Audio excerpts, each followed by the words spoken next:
Pink city में हर तरफ traffic की समस्या। लगभग हर चौराहे पर जाम ही जाम।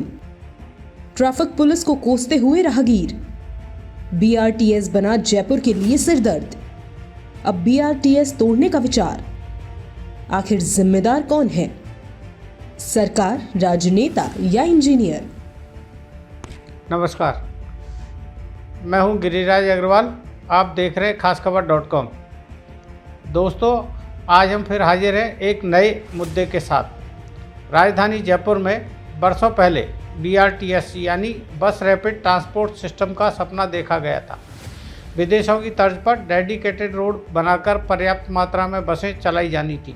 इससे लोगों को समय और धन की बचत होती और शहर में जगह जगह जाम भी नहीं लगते।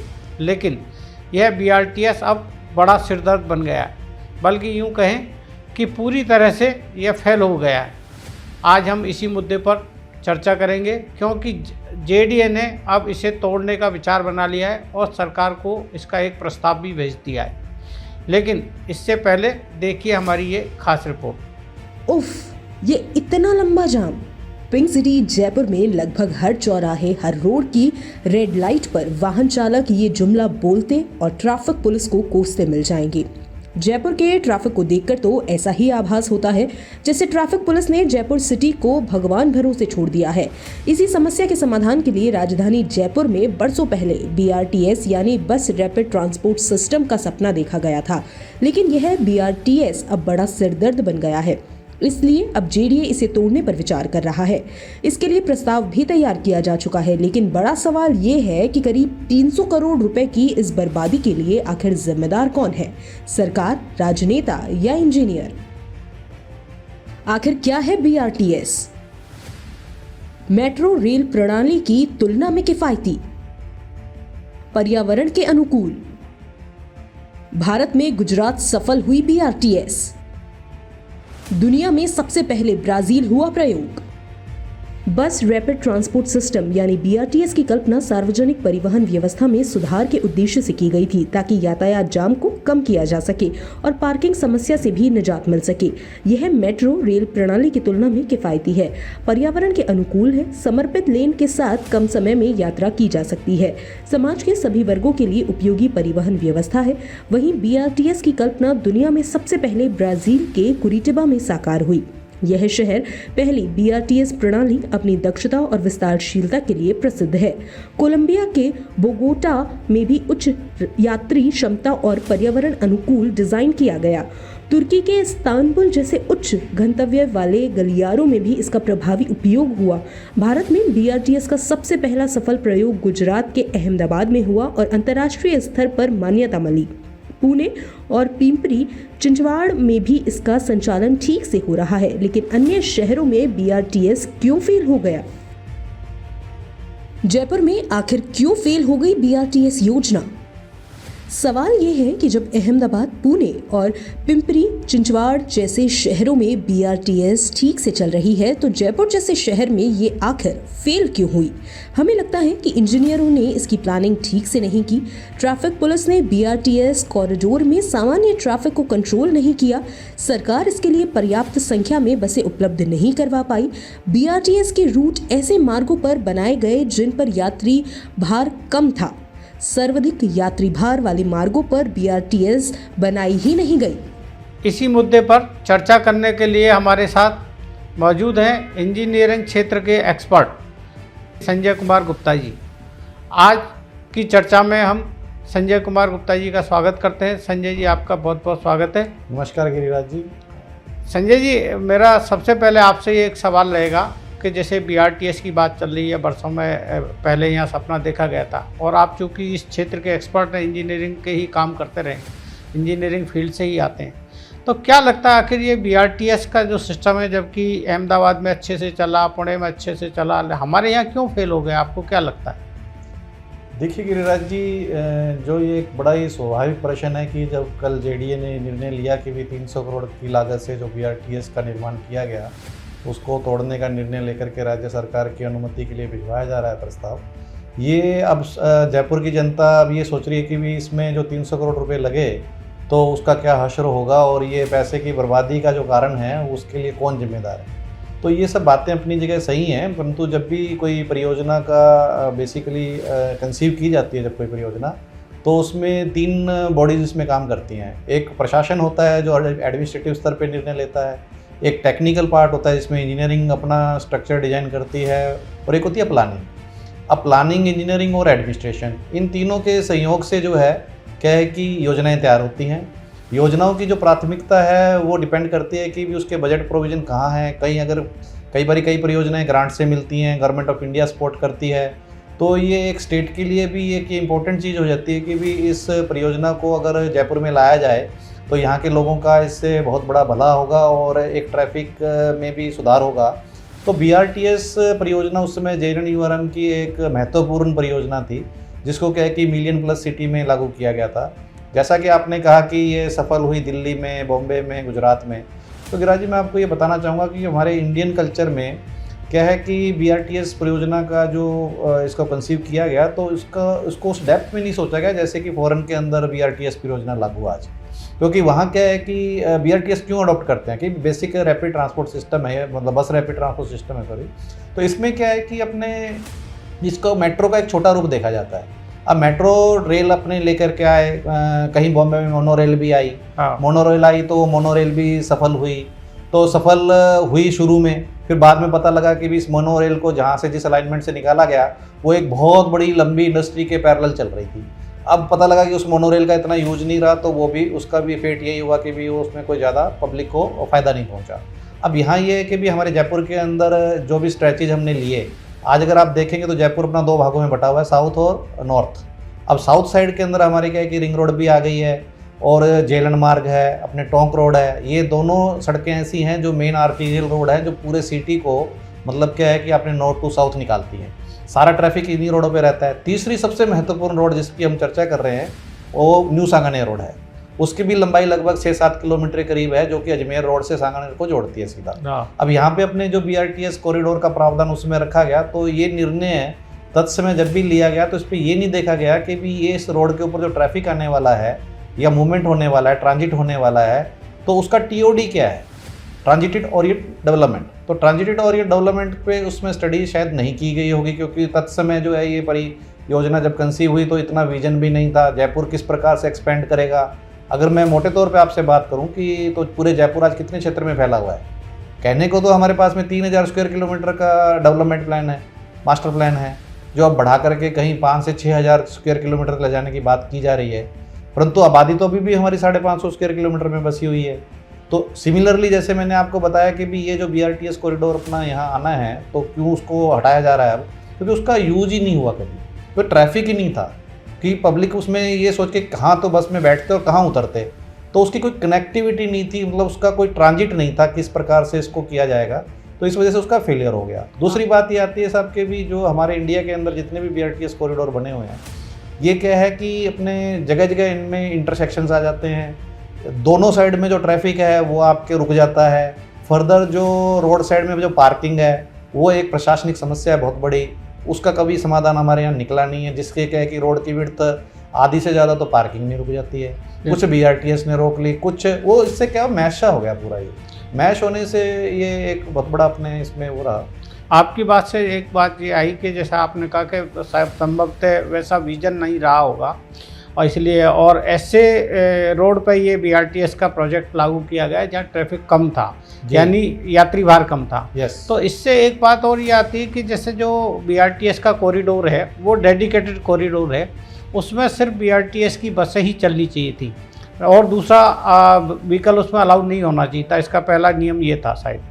लेकिन जहाँ देखते हैं उसमें सब तरह का ट्रैफिक चल रहा है, इसको रोका नहीं गया है, रोका नहीं जा रहा है और एक पॉइंट पे जाके बड़ा सा जाम फंस जाता है, व्हीकल फंस जाते हैं। तो क्या इसमें कहीं ट्रैफिक पुलिस का भी फेल्योर है जो इसको सख्ती से लागू नहीं किया? नहीं साहब, देखिए क्या है ना, मैं इसमें ट्रैफिक पुलिस का कहीं पे भी फेलियर नहीं मानता हूँ। ट्रैफिक पुलिस का काम ट्रैफिक को कंट्रोल करके अपनी ड्यूटी देना है। ट्रैफिक पुलिस का काम प्लानिंग में इंटरफेयर करना नहीं है, इंजीनियरिंग डिज़ाइन करना नहीं है।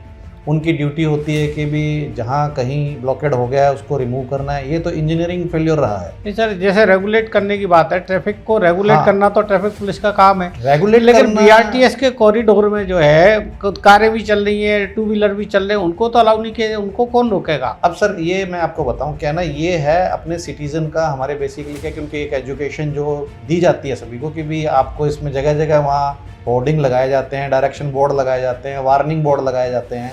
तो पढ़े लिखे लोग भी जब कारों में सवार होकर के बीआरटीएस कॉरिडोर में एंट्री करते हैं, फिर दूसरी बात ये ना कि भी साहब इसके अंदर आप ये देखिए ना कि भी एंटर क्यों कर रहे हैं वो लोग, उनको कॉन्फिडेंस क्यों जनरेट हुआ कि भी हम बीआरटीएस कॉरिडोर में एंटर कर जाएं, क्योंकि उनको लगता है तो बसें तो चल ही नहीं रही हैं और उनको दूर तक नज़र आता है 3 किलोमीटर तक कोई बस नहीं आ रही है, क्योंकि बसें उसमें जब चलती हैं तो एक उसका बेसिक कंसेप्ट ये रखा गया था कि भी इसमें स्पीड से बसें चलें। अब स्पीड से बसें चल के सब कहाँ जा रही हैं देखिए ना आप मैं कहता हूँ मानसरोवर की बात करते हैं तो मानसरोवर में बस मान लीजिए कि भी अपने सांगानेर से एंटर हुई और जा कहाँ रही है बस, कितनी स्पीड पे जा रही है, 5 किलोमीटर में क्या स्पीड काम करेगी साहब, उसका तो लेंथ ही 6 किलोमीटर है। अब उसकी लेंथ होनी चाहिए 20 किलोमीटर 25 किलोमीटर, तो समझ में आता है कि भी साहब बीआरटीएस कॉरिडोर का फंक्शन जो है प्रॉपर हो रहा है। क्योंकि 5 किलोमीटर में तो कोई भी साहब किसी को भी जल्दी नहीं होती जाने की, क्योंकि वो 10 मिनट लेट पहुंच जाएगा। तो इसका बेसिक फेट इसलिए इसमें हुआ कि भी ये हटाना यूँ पड़ रहा है कि भी इसका यूटिलाइजेशन और जो इसका सिलेक्शन था बीआरटीएस कॉरिडोर का ये प्रॉपर नहीं हुआ उस समय जो है। अभी आपने एक बात की स्टडी की, क्या कोई भी प्रोजेक्ट जब लागू होता है तो उसकी स्टडी कराई जाती है, उसकी वाइबिलिटी देखी जाती है, उसकी प्लानिंग बनती है, उसमें ये सब काम हमारे यहाँ पे होते हैं। जैसे कि हम आमतौर पे जानते हैं कि कोई भी प्रोजेक्ट जब कंसीव किया जाता है तो पहले उसके लिए कंसल्टेंट हायर करते हैं, कंसल्टेंट के साथ फिर डीपीआर बनती है, डिस्कशंस होते हैं, उसकी प्लानिंग होती है और डीपीआर को एग्जीक्यूट भी इंजीनियर वो कंसल्टेंट ही करते हैं।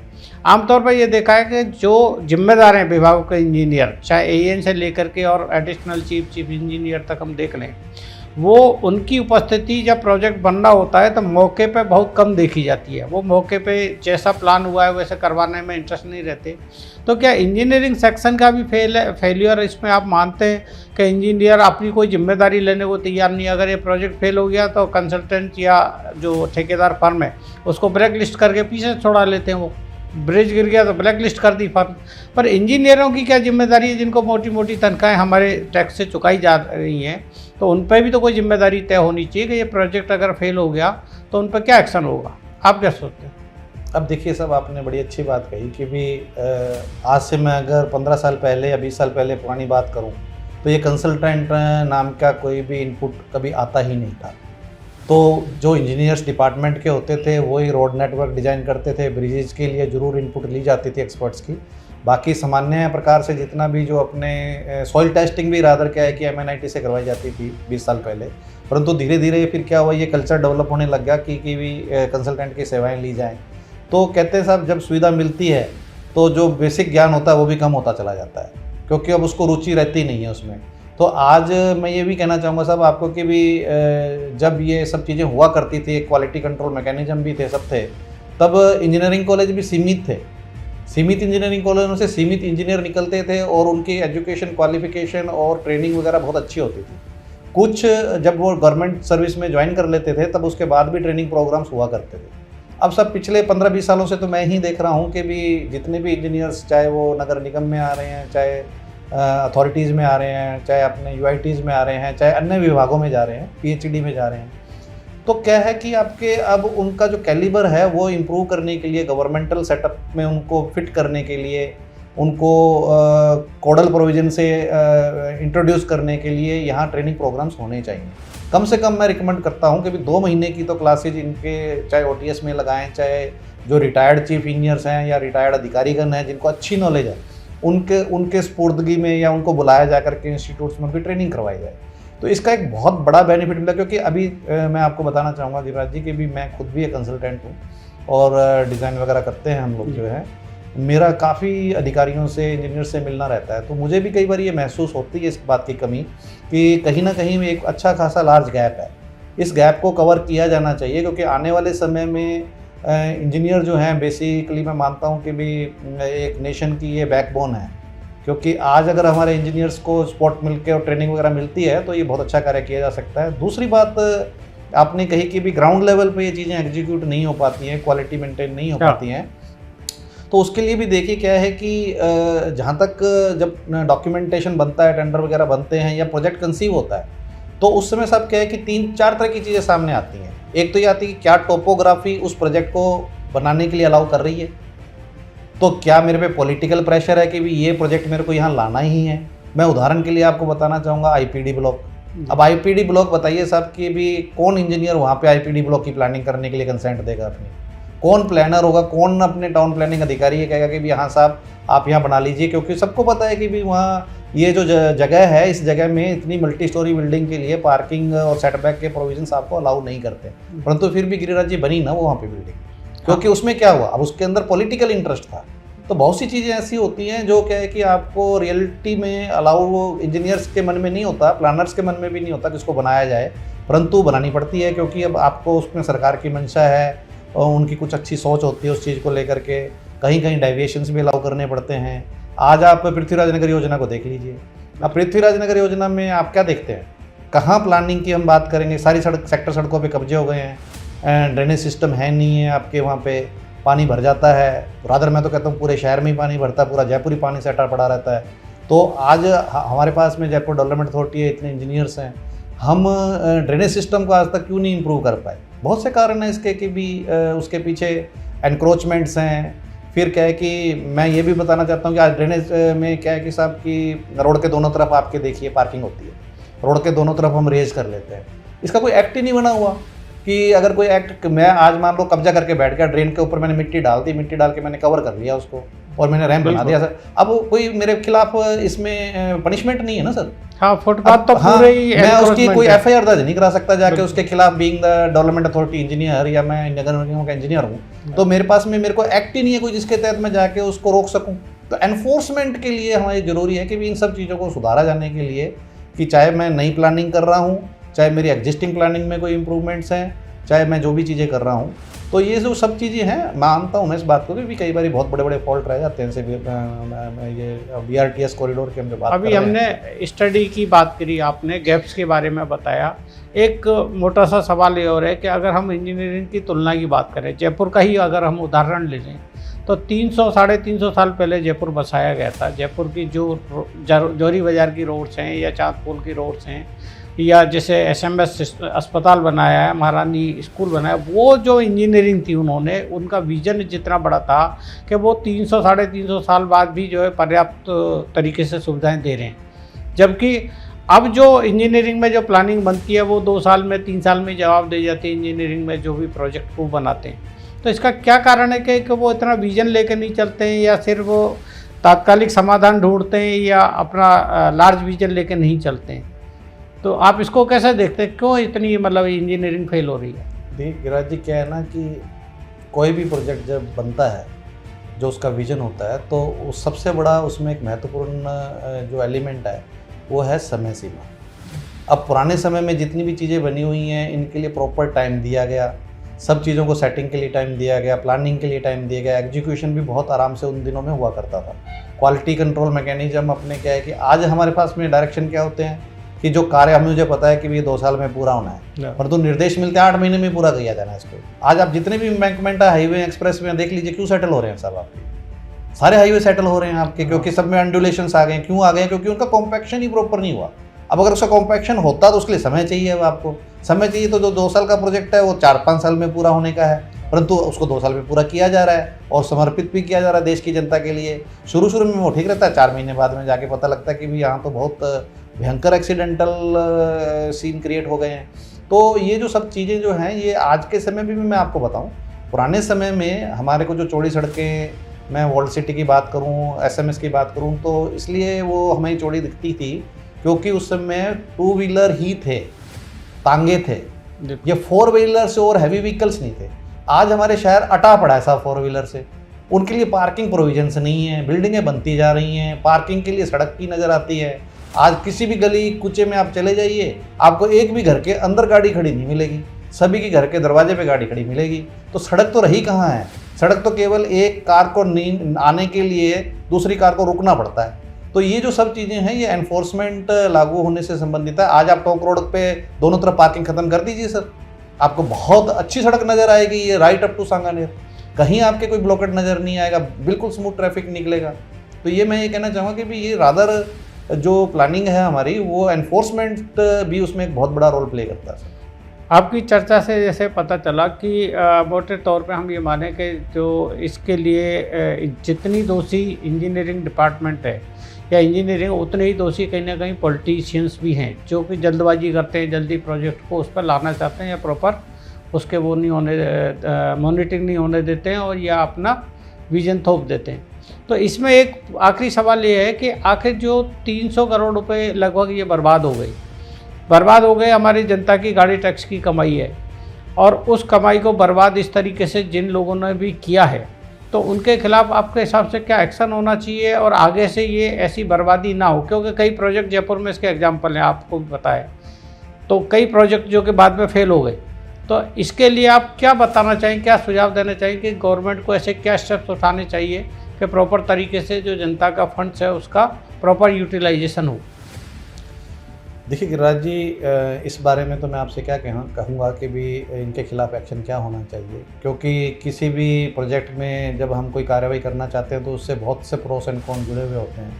किस तरह से अनुमति मिली, क्या हुआ, क्या बोटलनेक्स आई, हिंड्रेंसेज क्या रही साइट के ऊपर, जितनी लेंथ में BRTS कॉरिडोर प्लान था उतनी लेंथ में बना या नहीं बना, उसके पीछे अन्य क्या कारण रहे। बहुत सी चीज़ें ऐसी हैं जो क्या है कि जब इसके ऊपर इस विषय की गहराई में हम जाते हैं तो फिर उस डिटेलिंग में पता लगता है कि भी इन अधिकारियों की तो गलती थी, इनकी थी नहीं गलती जो है। तो ये सब जो चीज़ें हैं डिपेंड करता है कि भी अब मान लीजिए जयपुर में अपने 3 स्ट्रेच हैं BRTS के, तो तीनों में आपको अलग अलग क्या है कि इसके फेलियर के कारण नज़र आएंगे। जैसे सीकर रोड की बात करें तो उसमें जितनी लेंथ में बनना चाहिए था उसमें अनफॉर्चुनेटली वो बन ही नहीं पाया। कई बारी बजट कॉन्स्टेंट्स आ जाते हैं, प्रोजेक्ट शुरू हो जाते हैं, प्रोजेक्ट बीच में रुक जाते हैं। आपके सामने IPD ब्लॉक एक बहुत अच्छा उदाहरण है कि आज वो बीच में रुका हुआ पड़ा क्योंकि पैसे की किल्लत आ रही है वहाँ पे।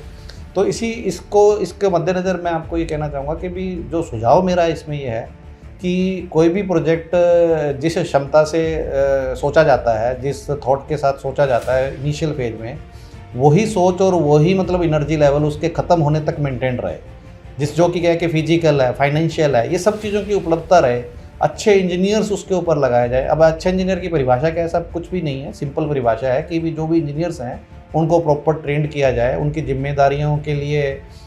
जैसे आज RUIDP जब बना था तो आपको ध्यान होगा कि इनिशियल फेज में उस समय मनोज शर्मा जी IAS थे, तो उन्होंने इस पर बहुत मेहनत की थी कि उन्होंने QA/QC मैनुअल्स बनाए जो पहली बार बने थे राजस्थान के अंदर, उन्होंने अपने स्पेसिफिकेशंस डेवलप किए। तो ये सब चीज़ें किया जाना कोई बड़ा मुश्किल काम नहीं है। किसी भी प्रोजेक्ट के लिए जो है उसकी फिजिबिलिटी बहुत इंपॉर्टेंट होती है, तो उसकी गहराई में जाया जाए। उस फिजिबिलिटी को ये नहीं सोचा जाए कि 5 दिन में फिजिबिलिटी रिपोर्ट बना लाओ। रादर मैं तो कहता हूँ कि भी जो सबसे ज़्यादा समय दिया ही फिजिबिलिटी में जाना चाहिए, दोनों तरफ की, चाहे वो कंसल्टेंट के माध्यम से बन रही है, चाहे अधिकारी स्वयं के स्तर पे बना रहे हैं। तो अधिकारी स्वयं के स्तर पे बना रहे हैं तो अपने हायर अथॉरिटी से, अन्य विभागों से, सबको स्टेक होल्डर जितने भी हैं उनको शामिल किया जाए, राय ली जाए। उसके बाद उसको जब कॉमन थॉट आने के बाद में, अभी आप क्या मानते हैं कि BRTS मेट्रो कॉरिडोर के लिए आपने ऑब्जेक्शन नहीं इन्वाइट किए थे क्या? खूब किए थे। मैं भी गया था जब मेट्रो कॉरिडोर ये बन रहा था फर्स्ट फेज का, मैंने कम से कम 15-20 ऑब्जेक्शंस दिए थे कि भी साहब ये फर्स्ट फेज का जो अलाइनमेंट है ये हमें नहीं लेना चाहिए, अभी हमें सीतापुरा से अम्बावाड़ी तावाला पहले लेना चाहिए। क्यों? क्योंकि आज आप देखिए महाराजा कॉलेज, महारानी कॉलेज, सचिवालय, अपने यूनिवर्सिटी, आपके सेक्रेटरीट, कलेक्ट्रेट, ये सारे इसी रूट पे थे। अब सारा फुटफॉल ही सर यहाँ आ रहा है। अब मैंने ऐसी जगह पे उसको बना दिया जहाँ क्या है कि पिछले 6-7 साल तक तो ट्रैफिक ही नहीं था उसके ऊपर। अब ये सब चीज़ें कहना कि देखिए कि कुछ इच्छाएं जो पॉलिटिकल लेवल पे होती हैं जिसके तहत इन सब चीज़ों को देखा जाता है। आज भी आप देखेंगे तो सचिवालय में मोर और लेस 10,000-9,000 व्हीकल पर डे आते हैं। अब अगर मैं मान लीजिए मेट्रो को उस समय सचिवालय के बेसमेंट में से निकाल देता, उसके अंडरग्राउंड निकाल करके वहाँ अंडरग्राउंड स्टेशन दे देता, तो सर जितने भी जो प्रताप नगर से आने वाले हैं, आपके उनके इन बिटवीन आने वाले हैं, इसके लिए क्या है कि देखिए बड़ा सिंपल इसका समाधान है कि कोई भी परियोजना जो ट्रांसपोर्ट नेटवर्क से रिलेटेड है उसकी सर आप प्रॉपर O&D स्टडी करवाइए। उस O&D स्टडी से ये पता लग जाता है कि भी बहुत कुछ पता लग जाता है रादर कि भी इसमें इसका उपयोग कितना होने वाला है। आज आप देखिए सुविधा के नाम पे मैं ये भारत जोड़ो सेतु जो अभी बना है एलिवेटेड कॉरिडोर, जो अपने सचिवालय हाईकोर्ट सर्किल को अपने से जोड़ता है, रामबाग से आपके इनको जोड़ता है, जो वैशाली नगर को, ये कितना सुविधाजनक है। आप देखिए अब इसको यूज करके आपको लगता है कि यस मैं really traffic congestion free zone से बाहर आया हूँ। हाँ। तो अब क्या है कि आज हम कहें कि सब मैंने टॉप रोड फ्री कर दिया, ट्रैफिक फ्री सिग्नल की बहुत बातें हुई पिछली सरकार में, तो कहाँ है ट्रैफिक सिग्नल फ्री जयपुर जो है, कहाँ है ट्रैफिक सिग्नल फ्री कोटा, कहीं नहीं है सब। आज आपने क्या किया, एक मैंने जो है इसको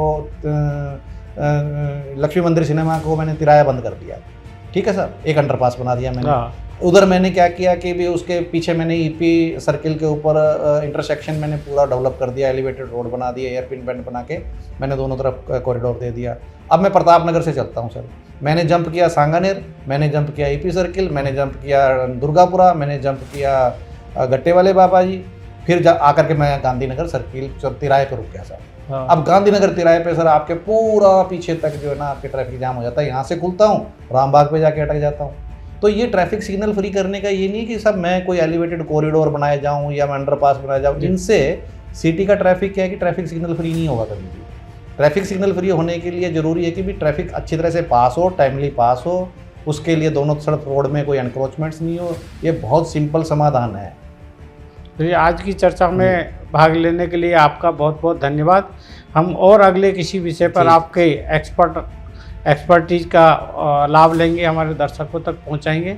आपका आज की चर्चा के लिए बहुत बहुत धन्यवाद। धन्यवाद गिरिराज। तो आपने देखा कि किस तरह से सरकार हो, राजनेता हो या इंजीनियर हो, अपने थॉट्स और अपने विचार को लागू करने के लिए या अपनी निजी स्वार्थों की खातिर जनता के पैसों की बर्बादी कर डालते हैं, लेकिन जिम्मेदारों पर कभी कोई कार्रवाई नहीं होती है। उम्मीद है कि BRTS कॉरिडोर से सबक लेकर आगे से JDA ऐसा कोई कदम नहीं उठाएगा जिससे कि जनता के पैसों की बर्बादी हो।